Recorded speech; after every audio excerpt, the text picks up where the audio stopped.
What's up, everybody? It's your girl Megan, show fitness instructor, and today I'm going to go over section 3 of the Nasm textbook, tell you what you don't need to read, concepts to know, key terms, everything from this section that you're going to need to know if you want to pass that SUF-CPT. But more importantly, here at Show Fitness, we want to make sure that you guys have all the tools necessary to make this a long-lasting and successful career, which is why we offer our money-back guarantee that you'll learn more during our 2-month SUF-CPT than you would reading a textbook, that if you don't feel like that's the case, we'll give you your money back.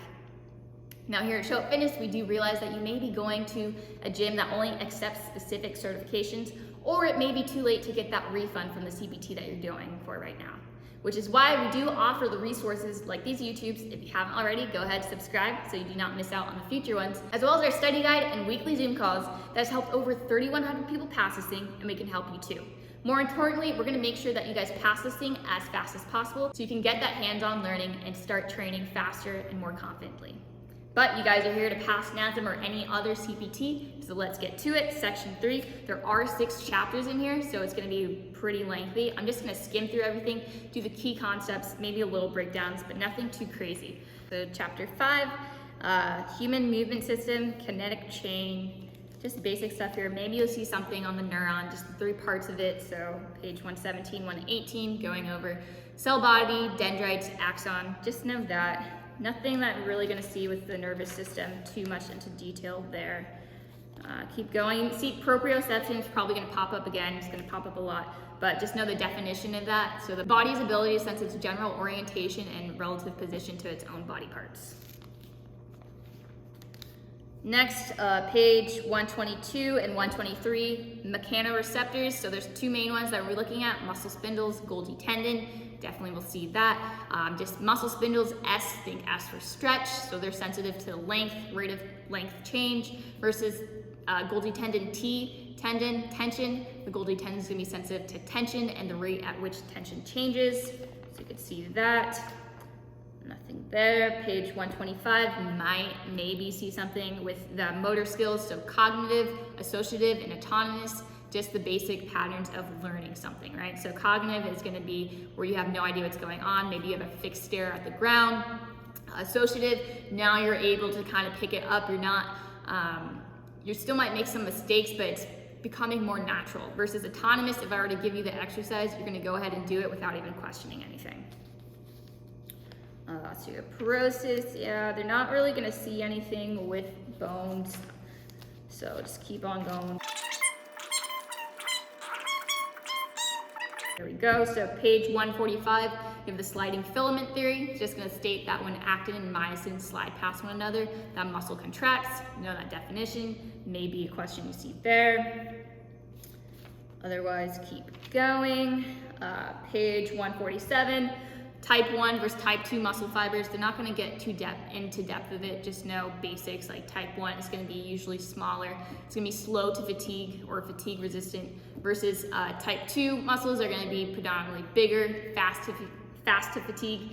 Think more anaerobic for type 2 and aerobic for type 1. Just basic stuff, they don't get too into detail with that. And then of course, all or nothing principle, basically just saying that a muscle is gonna either contract maximally or not at all. So all or nothing, not at all, kinda easy to memorize that one.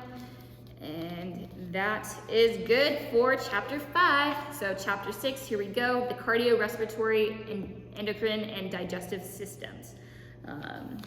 Just know basic functions here. So different chambers of the heart, so atriums versus ventricles. You also have the blood vessels associated with it, so you have veins, arteries, all that stuff. I do have a YouTube on that already on the heart, so go ahead and check that out. I'm not gonna go into detail of that. Just know the basics of the heart. So atrium, ventricles, page 155. Then you have 157, this SA node. Let's see, anything there. 158, stroke volume. These are just definitions that you can look up. Obviously, if you have the guide, you guys will know everything on there. Blood. So yeah, 161, arteries, veins, capillaries. You might see something there. Maybe diffusion on 167, not really that much, but just know that it's the process of getting oxygen from the environment to the rest of your body. Just another definition there. But other than that, keep on going. Not really gonna ask much about the endocrine system. If you see something, maybe the pituitary gland, so the master gland, produces the growth hormone, page 171. That's good for chapter 6. So we're on to chapter 7, human movement science. So nervous system, skeletal system, muscular system. They all work together. That's the kinetic chain that we were talking about before. Atomic locations, superior being above, inferior below, lateral outside, medial inside, anterior in front, posterior behind, proximal versus distal. So proximal gonna be closest to the center versus distal outside. So my hands and feet are distal versus coming closer to the middle. Here's proximal. Then planes of motion, I also have a video on that as well. So just going over the 3 planes, sagittal, frontal, transverse, the actions that occur in those planes. Could definitely see a question or two maybe on, what exercise is gonna go or fall in that plane, or maybe it pops up during the words. Maybe you see what action the ankle is gonna do, so what the gastrocnemius is going to concentrically accelerate plantar flexion, so on its tippy toes, and then maybe you'll see the glutes. Obviously there's a lot more actions. Now I'm just gonna ask for 2 main ones, which is gonna be hip extension and hip external rotation, so XX there. But just know the actions in the planes of motions, like I said, do have a video on that, so we'll keep on going. But before I do that, it is on page 192. So you have that, and then beginning on 199 to 200, you'll just have the basic actions that occur during a lift. So eccentric, isometric, concentric, breaking down what that means. I also have a video on that as well, so check it out. But just eccentric, lengthening of the tissue, concentric, shortening, and isometric, no change in muscle length. Obviously you can go more into detail, but that's just the basics for there. And then page 203, knowing the basics of these muscles. So agonist being the prime mover, synergist, assisters, antagonist, it's gonna be the opposite, and then you'll have stabilizers being what stabilize that joint. For instance, we'll take the bench press over there. So the agonist being your pec major specifically, synergist, you'll have your triceps as well as your anterior deltoid, and then you'll have your rotator cuff muscles, which are actually, if you know, take the SUF-CPT, is gonna be your supraspinatus, infraspinatus, teres minor, and subscapularis. So just know the definitions at least of that, and then maybe the basic, like I said, for a bench press.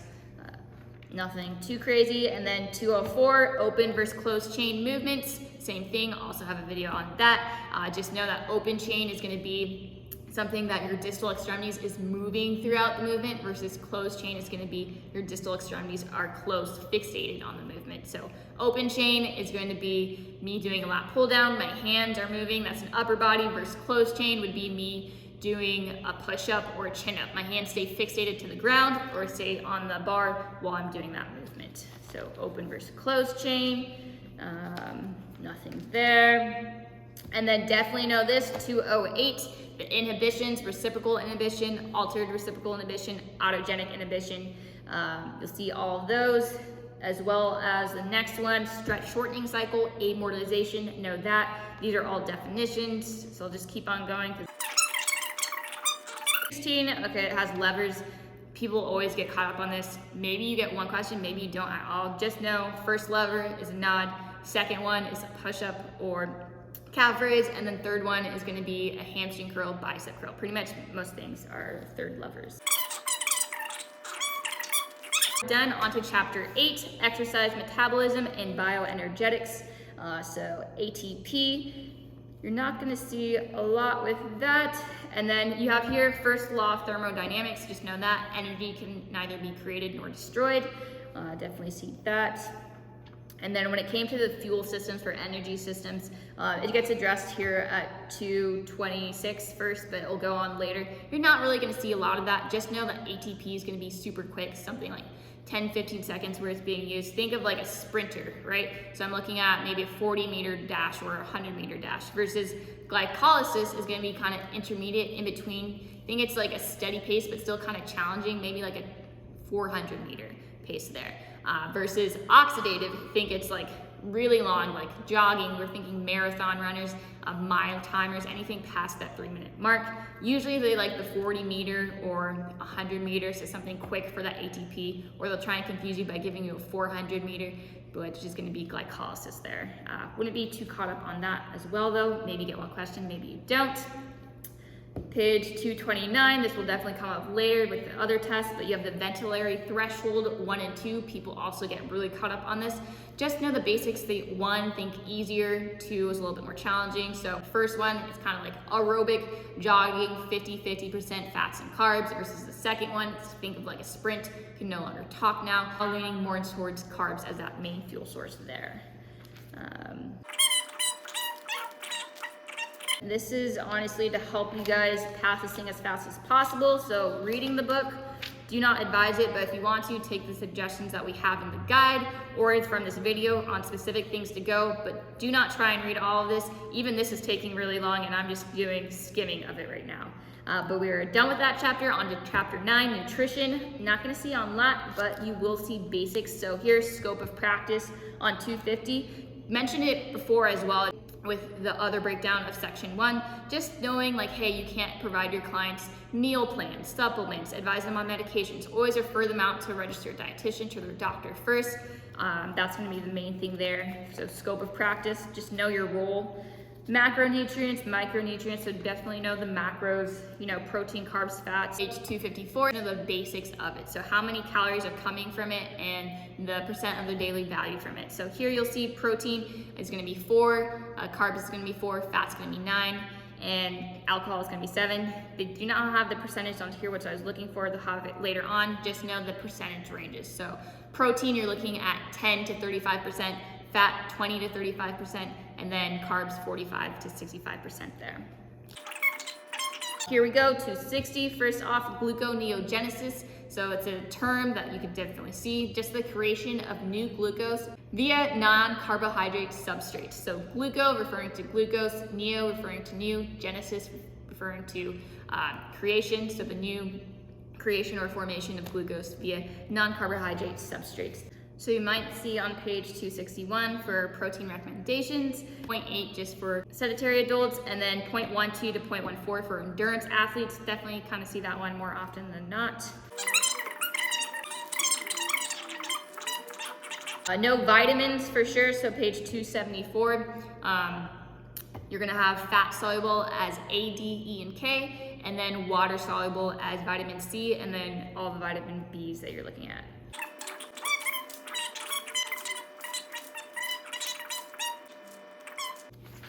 Yep, and there we go. We are done with that chapter. So now, chapter 10, supplementation. Honestly, do not need to know this. Can literally just keep on going, like go through it. They're not really gonna give you anything, and there are 20 test questions on the test, so maybe you see something from there that you're not gonna be graded on.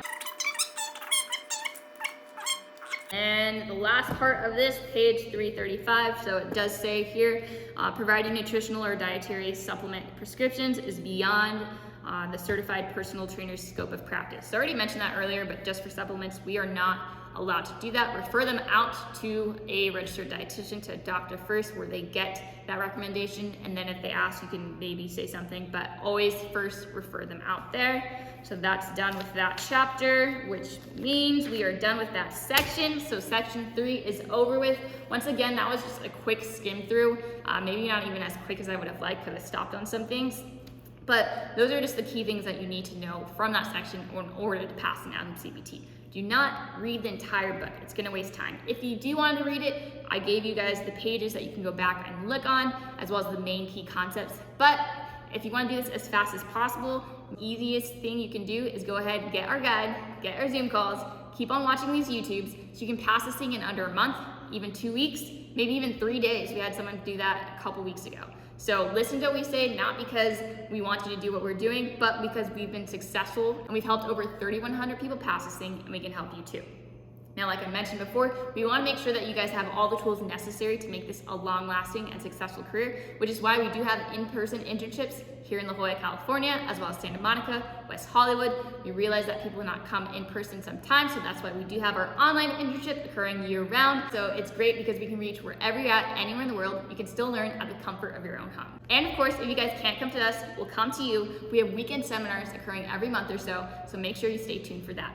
Before we go, make sure to like, comment, share, and subscribe. And if you're looking to become a great, successful personal trainer, all you gotta do is show up. It's your girl Megan, out of here.